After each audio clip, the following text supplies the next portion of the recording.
नमस्कार। आज हम एक काफ़ी जाने पहचाने चेहरे संजय दत्त उनके जेल के अनुभवों पर बात कर रहे हैं। उन्होंने हाल ही में the great Indian Kapil show पर कुछ बातें शेयर की।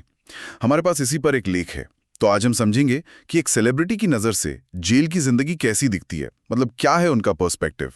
चलिए शुरू करते हैं। जी हाँ, और थोड़ा कॉन्टेक्स्ट देना ज़रूरी है यहाँ पर। संजय दत्त को सज़ा हुई थी 1993 बॉम्बे ब्लास्ट केस से जुड़े एक मामले में। अवैध हथियार रखने का मामला था। टाडा कोर्ट का फैसला आया, फिर सुप्रीम कोर्ट ने भी 2013 में उसे कंफर्म किया, जिसके बाद उन्होंने सरेंडर किया और 2013 से 2016 तक वो पुणे की यरवदा सेंट्रल जेल में थे। तो ये जो किस्से हैं ये उसी दौरान के हैं। बिल्कुल, ये बैकग्राउंड ज़रूरी है। अच्छा, तो सीधे उस किस्से पर आते हैं जो मुझे सबसे ज़्यादा अजीब लगा। उनके दाढ़ी बनवाने वाला किस्सा। सोचिए, आप जेल में हैं, रोज़ के काम चल रहे हैं और आपको शेव करना है, तो सुपरिटेंडेंट ने किसी को भेजा ये काम करने के लिए। हाँ, लेख में नाम भी दिया है, कोई मिश्रा जी थे। हाँ, मिश्रा जी। तो वो आए, अपना उस्तरा वगैरह निकाल रहे हैं, तैयारी कर रहे हैं शेविंग की। और संजय दत्त ने ऐसी पूछ लिया बात करने के लिए, शायद बस उत्सुकतावश, कि मिश्रा जी कितने टाइम से हैं आप यहाँ? जवाब मिला 15 साल। 15 साल काफ़ी लंबा समय है। जेल में शायद ऐसी बातचीत आम होती होगी कि कौन कब से है। हाँ, शायद। लेकिन जो अगला सवाल और उसका जवाब था ना, हाँ। उसने माहौल ही बदल दिया। उस तरह तैयार हो रहा है और दत्त ने फिर पूछा, किस जुर्म में? और मिश्रा जी ने बड़े आराम से कहा, डबल मर्डर, 2 कत्ल। ओह। सोच के ही मतलब रोंगटे खड़े हो जाते हैं। एक आदमी जो 2 कत्ल के लिए सजा काट रहा है, वो हाथ में उस तरह लिया आपकी गर्दन के पास है। ये बाहर की दुनिया में तो कोई सोच भी नहीं सकता। बिल्कुल, और दत्त ने बताया कि उस वक्त तक वो उस्तरा उनकी गर्दन तक आ चुका था। उन्होंने फौरन उनका हाथ पकड़ लिया, रोक दिया, और जैसा उन्होंने शो पर कहा, वो लाइन बड़ी दमदार है। एक डबल मर्डर का मुजरिम हाथ में उस्तरा लिए खड़ा था और जेल में ये एक आम दिन जैसा था। ये आम दिन जैसा, ये बात सोचने वाली है। बिल्कुल, यही वो पॉइंट है जो इस किस्से को सिर्फ एक सनसनीखेज कहानी से ज्यादा बनाता है। आम दिन जैसा क्या मतलब है इसका? क्या ये दिखाता है कि कैसे खतरे को नॉर्मलाइज कर दिया जाता है उस माहौल में? मतलब जो चीज बाहर किसी को भी डरा देगी, वो अंदर रोजमर्रा की बात बन जाती है। तो क्या कैदी इतने आदी हो जाते हैं कि डर खत्म हो जाता है, या ये बस एक तरह की बेरुखी है? मुझे लगता है डर खत्म नहीं होता होगा, लेकिन शायद उससे डील करने का तरीका बदल जाता है। हो सकता है ये एक तरह का साइकोलॉजिकल कवच बन जाता है ऐसी सिचुएशन में रहने के लिए। या फिर ये जेल के अपने कुछ अनकहे नियम होते हैं, अपनी एक समझ होती है कि कौन भरोसे लायक है, कौन नहीं, किस सिचुएशन में कितना रिस्क है। आम दिन का मतलब शायद ये था कि जेल के सिस्टम में मिश्रा जी का दाढ़ी बनाना भले ही पोटेंशियली खतरनाक हो, पर वो एक रूटीन था, कोई पर्सनल अटैक नहीं। ये वाकई कॉम्प्लेक्स साइकोलॉजिकल स्टेट है। एक तरफ जान का खतरा है, दूसरी तरफ उसे नॉर्मल मान के चलना पड़ रहा है। ये तो लगातार एक स्ट्रेस वाली बात होगी। बिल्कुल, ये सिर्फ फिजिकल सेफ्टी का सवाल नहीं है, ये एक कांस्टेंट मेंटल अलर्टनेस की डिमांड करता है। हर किसी को पढ़ना, हर हरकत को समझना, और फिर भी जैसा दत्त के अनुभव से पता चलता है, आप कभी पूरी तरह सेफ फील नहीं कर सकते। ये किस्सा जेल की असलियत का एक छोटा सा लेकिन बहुत पावरफुल उदाहरण है। मनोवैज्ञानिक रूप से कितना थका देने वाला हो सकता है सब। और ये फिल्मों वाली इमेज से कितना अलग है। हम तो बस गैंग वॉर और मारपीट ही सोचते हैं, लेकिन ये रोजमर्रा के कामों में छुपा हुआ डर, ये शायद ज्यादा भयानक है। सही कहा। अच्छा, इस तनाव वाले माहौल के बाद ये देखना और भी इंटरेस्टिंग है कि दत्त ने अपना वक्त बिताया कैसे। लेख बताता है कि उन्होंने सिर्फ सजा नहीं काटी, बल्कि काफी कुछ किया भी। जैसे उन्होंने मजदूरी की। हाँ, उन्होंने बताया कि वो कुर्सियां बनाते थे, पेपर बैग्स बनाते थे, और उसके लिए उन्हें पैसे भी मिलते थे। ये तो शायद जेलों में होता ही है, काम दिया जाता है कैदियों को। हाँ, होता है, लेकिन इसका महत्व शायद सिर्फ पैसों से ज्यादा होता होगा। काम में लगे रहना, कुछ प्रोडक्टिव करना, ये एक रूटीन देता है, एक स्ट्रक्चर देता है दिन को। खालीपन और जो निराशा होती है, उससे लड़ने में मदद मिलती होगी।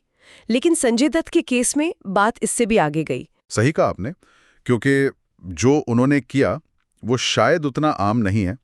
उन्होंने जेल के अंदर अपना एक रेडियो स्टेशन शुरू कर दिया, radio YCP, Yerawada central prison, और ये सिर्फ जेल के अंदर ही सुना जाता था। सच में रेडियो स्टेशन एक बंद माहौल में, ये कैसे मुमकिन हुआ? मतलब ये उनकी अपनी आइडिया थी या जेल एडमिनिस्ट्रेशन का कोई प्रोग्राम था? लेख से तो यही लगता है कि ये उनकी अपनी पहल थी जिसे मंजूरी मिल गई होगी। उन्होंने बताया कि वो बाकायदा शो करते थे इस पे, अलग अलग टॉपिक्स पर बात, थोड़ी कॉमेडी, और इसके लिए उन्हें पे भी किया जाता था। तो ये सिर्फ टाइम पास नहीं था, एक तरह का काम था जिसकी पेमेंट मिल रही थी। अच्छा, और अकेले करते थे ये सब? नहीं, उन्होंने बताया कि 3-4 और कैदी थे जो स्क्रिप्ट लिखते थे उनके लिए। तो ये एक टीम एफर्ट था, जेल के अंदर टीम वर्क। यहाँ रुक कर सोचने की जरूरत है। एक एक्टर जिसकी पहचान उसकी आवाज है, उसका अंदाज है, वो जेल में जाकर भी उसी स्किल को, उसी पहचान को एक नए तरीके से इस्तेमाल कर रहा है। ये सिर्फ वक्त गुजारना नहीं लगता, ये शायद अपनी आइडेंटिटी को बनाए रखने की कोशिश थी, या उसे रीएस्टैब्लिश करने की कोशिश उस माहौल में। मतलब अपनी क्रिएटिविटी को जिंदा रखने का तरीका। हाँ, क्रिएटिविटी को जिंदा रखना, और शायद उससे भी बढ़कर अपनी एजेंसी को फील करना। एजेंसी मतलब कुछ करने की, कुछ बनाने की क्षमता। जेल का माहौल अक्सर इंसान से उसका कंट्रोल छीन लेता है, उसकी पहचान छीन लेता है। ऐसे में रेडियो शो जैसी एक्टिविटी एक तरह से वो कंट्रोल वापस पाने जैसा है, अपनी आवाज को मायने देना।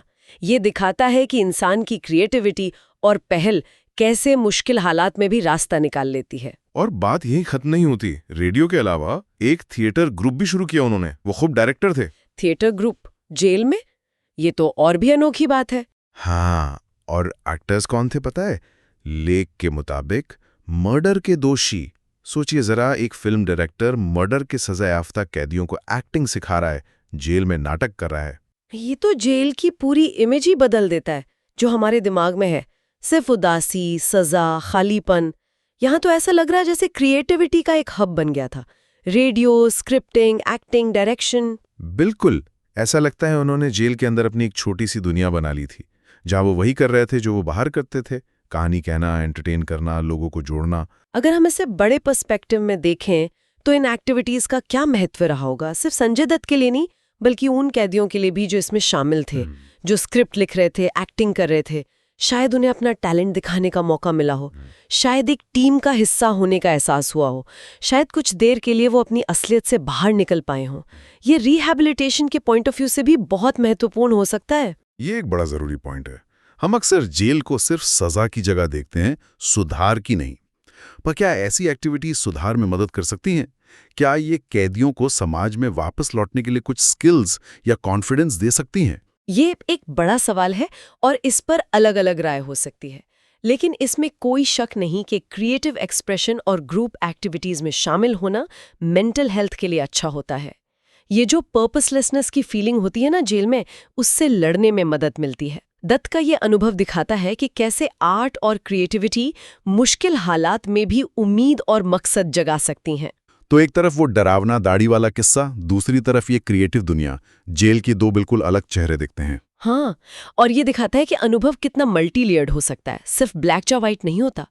एक ही जगह पर डर भी है और क्रिएटिविटी भी, खतरा भी है और सहयोग भी। अब आते हैं उनके एक और बयान पर, पछतावे को लेकर जो उन्होंने कहा। हाँ, ये भी काफी अहम है। शो में पूछा गया कि क्या उन्हें अपनी जिंदगी में किसी चीज का पछतावा है, तो उनका जवाब थोड़ा चौंकाने वाला था।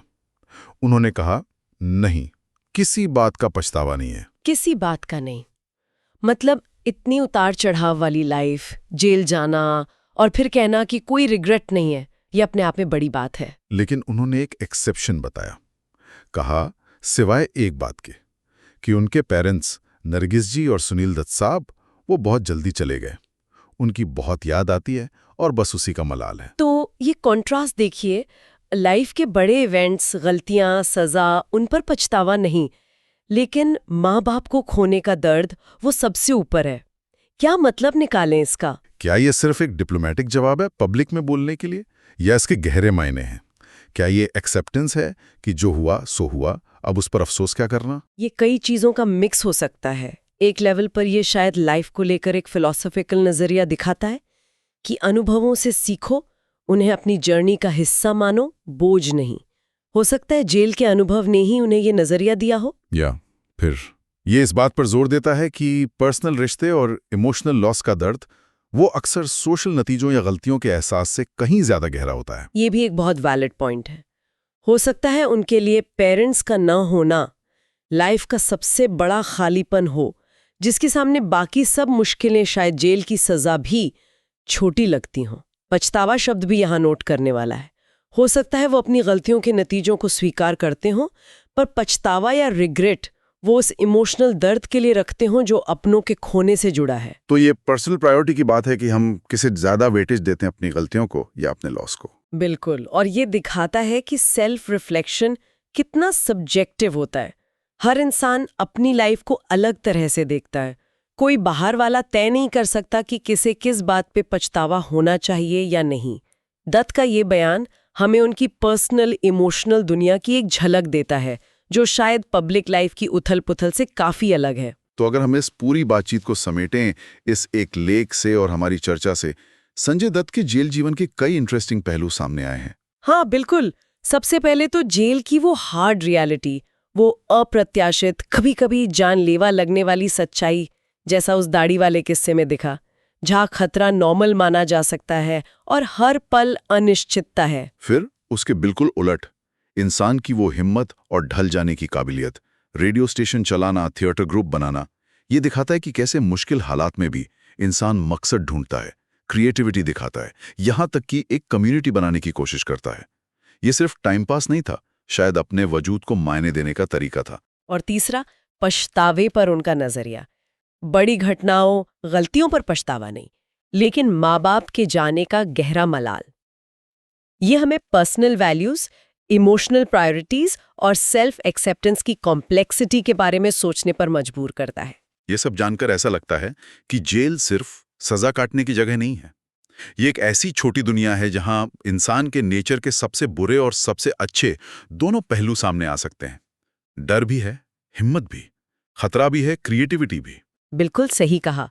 ये अनुभव हमें याद दिलाता है कि किसी भी इंसान को, चाहे वो सेलिब्रिटी हो या आम आदमी या उसने कोई गलती की हो, उसे सिर्फ एक लेबल या एक घटना तक सीमित नहीं कर सकते। ह्यूमन एक्सपीरियंस हमेशा उससे कहीं ज्यादा कॉम्प्लेक्स और मल्टी लेयर्ड होता है। तो आखिर में श्रोताओं के लिए एक सवाल छोड़ जाते हैं। जब हम जेल या सजा के बारे में सोचते हैं तो हमारा ध्यान अक्सर नियमों, दीवारों, कंट्रोल पर जाता है। लेकिन दत्त की ये अनुभव हमें उस कंट्रोल के अंदर भी इंसानी जज्बे की, उसकी रेजिलियंस और क्रिएटिविटी की झलक दिखाते हैं। तो क्या ऐसी क्रिएटिव कोशिशें सिर्फ कैदियों के लिए पर्सनली फायदेमंद हैं, या ये जेल सिस्टम के असल मकसद सजा बनाम सुधार, इस पर भी कोई रोशनी डालती हैं? ये वाकई सोचने वाला सवाल है। क्या ये मकसद और क्रिएटिविटी की तलाश जेल के सजा देने वाले माहौल को चैलेंज करती है, या फिर ये सिर्फ इंसान की अपनी डिग्निटी बनाए रखने की एक बेसिक ज़रूरत को दिखाती है जो किसी भी हालत से ऊपर है? इस पर ज़रूर सोचना चाहिए।